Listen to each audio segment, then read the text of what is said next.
Numeri 28. Die Here het vir Moses gesê: Gee die volgende opdragte aan die Israeliete. Sorg dat julle my offer op die tyd bring wat daarvoor bepaal is. Die offer wat julle vir my op die vuur bring, is my kos. Ek hou baie daarvan. Sê vir hulle: Julle moet gereeld dag vir dag vir die Here 2 gesonde, jaar-oud lammers as vuuroffer bring. Een moet in die oggend en die ander een in die aand geoffer word. Saam met elke lam moet julle 'n graanoffer bring van 1,5 kilogram meel, gemeng met 1 liter olyfolie. Dit was die gereelde brandoffer wat reeds by die Sinaiberg as vuuroffer gebring is, 'n vreugde vir die Here. Saam met die lam moet julle 'n drankoffer van 1 liter wyn bring. Julle moet dit by die heiligdom uitgiet as 'n offer vir die Here. Die tweede lam word in die aand gebring saam met 'n maaltydoffer en drankoffer, net soos die offer van die oggend. Dit is 'n vuuroffer wat vir die Here vreugde verskaf. Op die Sabbatdag moet jy 2 gesonde jaar-oud lammers offer. Dit moet gedoen word saam met 'n graanoffer van 3 kilogram meel, wat met olie gemeng is, en 'n drankoffer. Dit is die brandoffer vir elke Sabbat bo en behalwe die gereelde brandoffer en sy drankoffers. Op die eerste dag van elke maand moet julle brandoffers vir die Here bring van 2 gesonde jong bulle, 1 ram en 7 jaar oud lammers.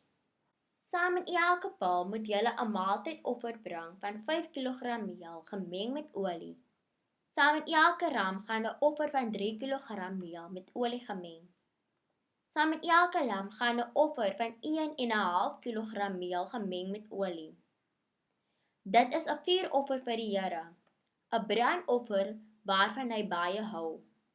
Die drankoffer saam met elke bul bestaan uit 2 liter wyn, saam met elke ram 1 1/3 liter wyn en saam met die lammers 1 liter wyn. Hierdie offer moet dwars deur die jaar op die eerste dag van elke maand gebring word. Op die 14de dag van die eerste maand moet die Paasfees tot eer van die Here gevier word.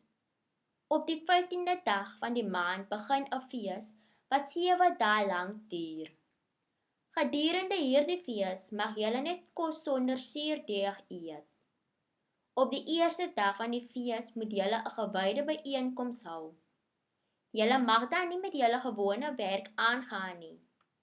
Julle moet dan vir die Here 'n vuuroffer bring. Dit is 'n brandoffer van 2 gesonde jong bulle, 'n gesonde ram en 7 gesonde lammers van 'n jaar oud. Saam met elke bul moet julle 'n graanoffer bring van 5 kilogram meel gemeng met olie.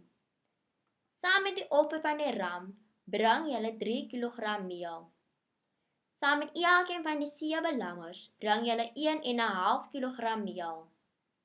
Julle moet ook nog 'n bokram as sondeoffer bring om versoening vir julleself te doen. Julle moet hierdie offers bo en behalwe die gereelde brandoffers bring van elke môre. Op elkeen van die 7 dae moet julle die graanoffer bring as 'n vuuroffer wat vir die Here vreugde gee. Die offers moet bo en behalwe die gereelde brandoffer en drankoffer gebring word. Op die 7de dag moet julle weer 'n gewyde byeenkoms hou. Ook op hierdie dag mag julle nie julle gewone werk doen nie. Op die eerste dag van die fees van die weke bring julle 'n offer uit nuwe graan wat geoes is. Op hierdie dag moet daar 'n gewyde byeenkoms vir die Here wees. Julle mag nie op daardie dag julle gewone werk doen nie. Julle moet op daardie dag 'n buitengewone brandoffer vir die Here bring wat vir hom vreugde gee. Dit bestaan uit 2 jong bulle, 'n ram en 7 lammers wat 'n jaar oud is. Saam met elke bul moet julle 'n graanoffer bring van 5 kilogram meel wat met olie gemeng is. Saam met die ram bring julle 'n offer van 3 kilogram meel. Saam met elkeen van die 7 lammers bring julle 1,5 kilogram meel. Offer ook nog 'n bokram as sondeoffer om vir julle versoening te bring. Julle moet hierdie buitengewone offer saam met die drankoffers bring. Dit is bo en behalwe die gereelde brandoffer en die graanoffer. Julle moet seker maak dat die offerdiere gesonde diere is.